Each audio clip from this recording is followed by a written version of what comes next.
Hey, I'm Nick Aufenkamp. This is Realtor Gone Rogue, the podcast edition.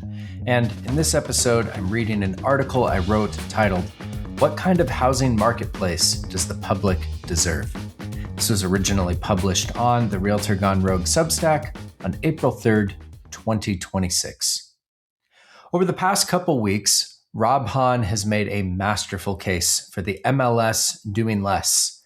And I don't say that with the slightest hint of sarcasm, nor with my tongue anywhere near my cheek.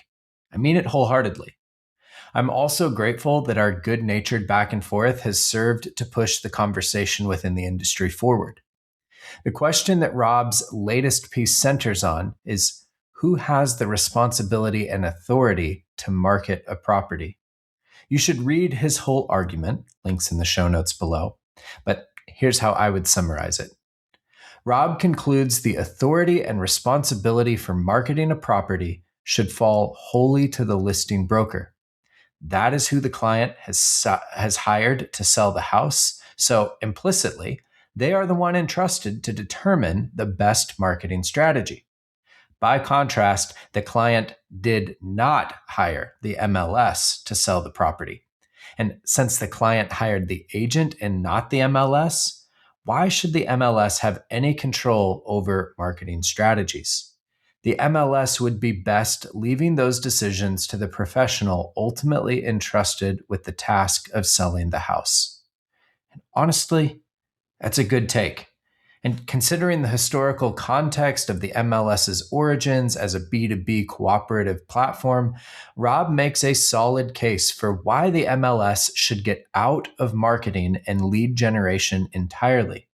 Instead, he proposes the MLS go back to being a cooperative database where brokers share listing data exclusively in service of active clients.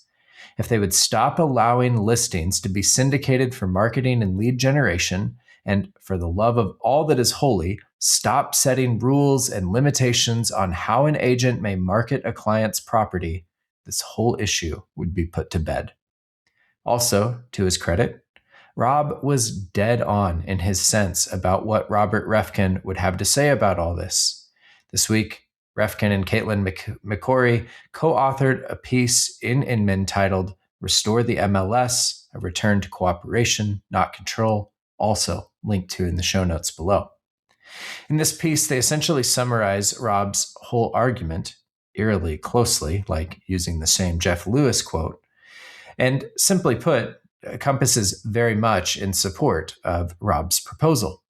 In their words, and I quote, "On behalf of the broader brokerage community, we are advocating for the multiple listing service to return to what it was built to be, a B2B engine for professional cooperation."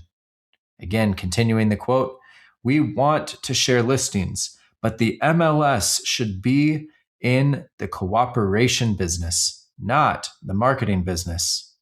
And finally, we quote, "What Compass International Holdings is advocating for is not disruption, but restoration, a return to what the MLS was built to be and what it should be again, a platform for cooperation that helps real estate professionals serve their clients." End quote.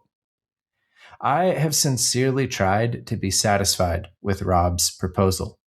After all, in my last posts, I made it clear what I want and need the MLS to be. That is a shared cooperative system that provides a complete, reliable, and fair picture of the housing market.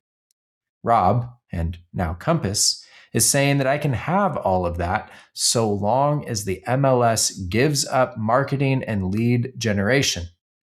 And such a proposal makes all the sense in the world, right? I mean, I'm a competent agent. I know how to build compelling marketing strategies and position properties. Surely I don't need the MLS for marketing and syndication. If push comes to shove and I want to get maximum exposure for my client, I'll figure out how to get their property on Zillow, Realtor.com, Redfin, Homes.com, and wherever else they need to be. Shoot, I might even pay for a premium placement.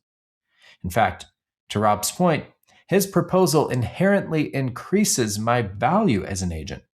Not only do I get to set myself apart from all the mid-tier agents who simply throw a home on the MLS and call it marketing, I would also have detailed information about every other broker's listings that consumers could not access without me. With an MLS that is stripped of marketing and syndication, leading to a public marketplace that's potentially incomplete and largely devoid of data points like days on market and price history, well, clients must call me if they want the inside scoop on what's available in the market or the leverage points for particular properties. Also, since I've never paid for a lead in my life, I don't depend on portals to generate leads for me. Why should my listings be used to generate leads for someone else? All this just makes too much sense. All of it increases my value as an agent. And naturally, then, you'd think I would be championing Rob's proposal everywhere. So, what's the problem then? Why am I still not satisfied? Before answering this question, a brief but important acknowledgement. What comes next easily starts to teeter on the edge of moralizing the issues. As I've oft heard Rob say, I consider myself to be one who has strong convictions weakly held. And to help de-escalate any potential othering, I'd like to go on the record. One, my already great appreciation and respect for Rob has only grown throughout these interactions. And two, I have become friends with several agents at Compass, even in recent months, and I believe they are fine people who are genuinely trying to do good work. Now, to why I'm not satisfied with Rob's proposal. That pesky old consumer. Upstream from the question about the MLS, specific brokerages, agents, and clients, there's another question. What kind of housing marketplace best serves consumers today? Or perhaps a sharper way of putting it, what kind of housing marketplace does the public deserve? I'm choosing my words carefully. Who are consumers? They are the public, specifically the public who are interested in buying a home but have not yet engaged the services of a real estate broker. So when Rob is talking about the MLS getting out of public marketing, he is saying the MLS should not be available to consumers. When Compass is saying they don't want potentially damaging, like days on market, publicly available, they're saying consumer access to property information should be intentionally limited. So far as I understand their argument, engaged clients of a licensed real estate professional are encouraged to drink to the dregs all the listing data their agent can provide them via the MLS. But if a consumer is not a client, too bad, so sad, go hire an agent. It's a reasonable position, truly, particularly from a real estate professional's perspective. But if you are a consumer, not a client, this proposal sucks, with a capital S, especially since, right or wrong, like it or not, consumers have functionally had access to the lion's share of MLS listing data for decades, thanks to syndication to Zillow, Redfin, Realtor.com, and all the rest. At this point, I don't think it's a viable option for the industry to say, whoops, sorry, we gave you consumers way too much and now we need to take some data back. Access to all available properties and data like days on market and price history is now reserved for clients only. While such a move might be better for brokerages, MLSs, and even me personally as an agent, it feels wrong. I'm not saying it objectively is wrong. There's certainly no obvious legal objection to this position. But when I lay down at night and consider the kind of agent I want to be and the sort of industry I want to be part of building, one that restricts access to meaningful market data and artificially creates greater consumer dependency upon me as a professional, well, that ain't it. I mean, seriously, no thanks. I do believe that information wants to be free and that real professional services are built not by arbitrarily withholding data, but by having the expertise and judgment to interpret and leverage information to a client's benefit. This personal philosophy has been developed over the past couple decades of witnessing big companies and industries that have attempted to compete by withholding information, data, and access from the public. History has not been kind to such institutions, and based upon the 235 million unique users who hop on Zillow every single month, we don't have to do much guessing as to what the public wants and expects from our industry moving forward. So I ask, what will be the consequences of taking that access away? Do we really have the luxury of saying, we don't care, or letting it become someone else's problem? If it's not our problem, thinking of licensed professionals specifically here, whose problem is it? And is that answer better or worse? First principles. That is quite a few questions to rattle off, so let's wrestle with this a bit further. Forget the MLS for a moment. Forget IDX, syndication, clear cooperation, and all the rest. If we were designing a housing marketplace from scratch, one that served the public, not just the professionals who work in it, what would it need to provide? For most Americans, housing isn't a luxury good.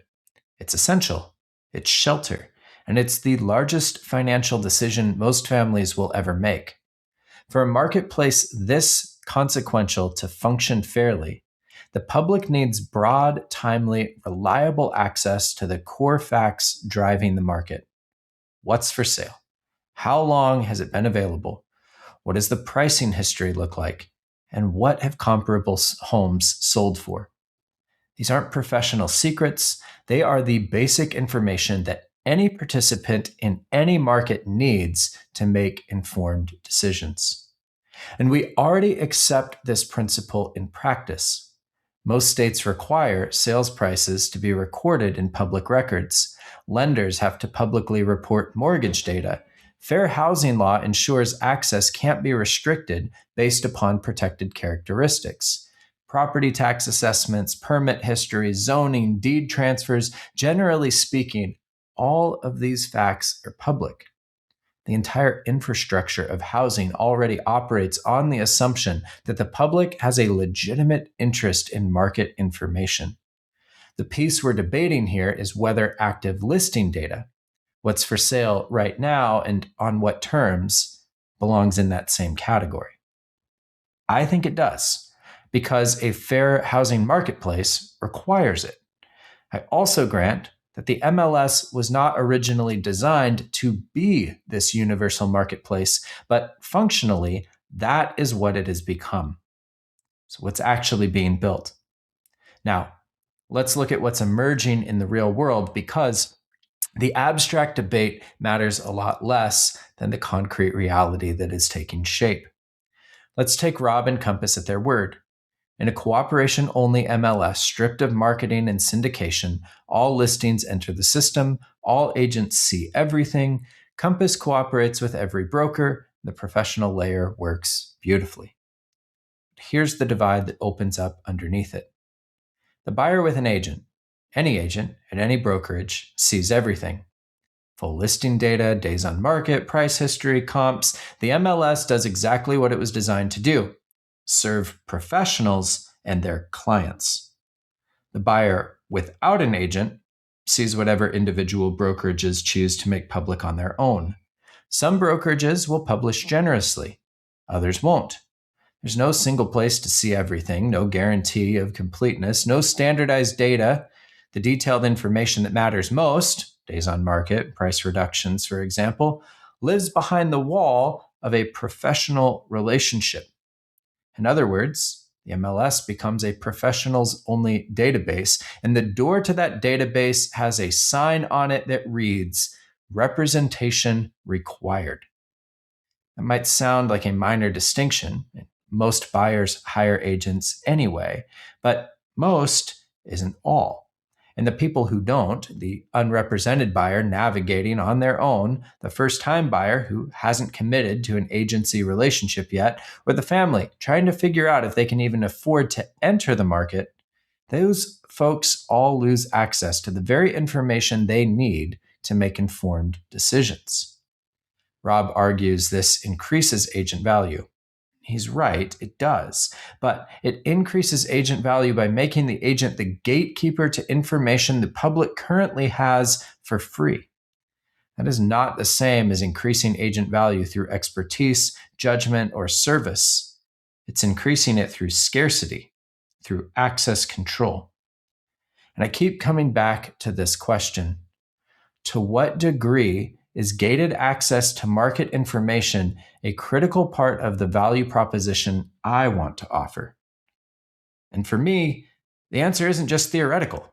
I've built a business, the DIY Homebuyer Academy, on the opposite premise that consumers deserve access to information even if they never hire me. Why am I confident to give so much information away for free? Because I find time and time again, when most people see the data, they aren't confident in knowing what to do with it. They realize they want professional help, and that's when they call.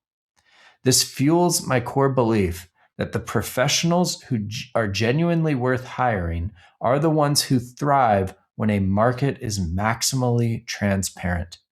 Lesser professionals are those who justify their business by trying to control the keys. The accidental gift. At the risk of repeating myself, Rob is right that the MLS was never designed to serve consumers. It was built as a B2B cooperation tool. And when IDX came along in the early 2000s, it was a response to the internet, not a philosophical commitment to public access. Consumer access to listing data was, in a real sense, an accident. But not all accidents are bad. Think about the creation of penicillin.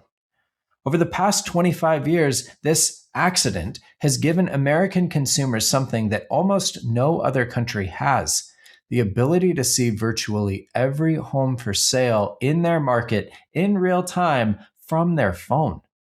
Try doing that in Japan or France or the UK. You can't. The American homebuyer has more access to active listing data than buyers in almost any other country on earth. That transparency wasn't planned, but it's real. And today, millions of people depend on it. Now Rob and Compass are proposing we pull that back. Not out of malice, out of a genuine belief that the MLS is overstepped and it needs to return to its roots. I understand that argument, and I respect it on its logical grounds, but you can't take back something that millions of people now depend on and call it restoration. At this point, it's amputation. The legislatures are already answering. I confess, it is a whole lot easier to be the guy that's asking the questions than the one writing the proposals. But these aren't irrelevant pie-in-the-sky questions. My home state of Washington just passed Senate Bill 6091 that prohibits real estate brokers from marketing properties to an exclusive group of brokers or prospective buyers unless the property is concurrently marketed to the general public and all other brokers.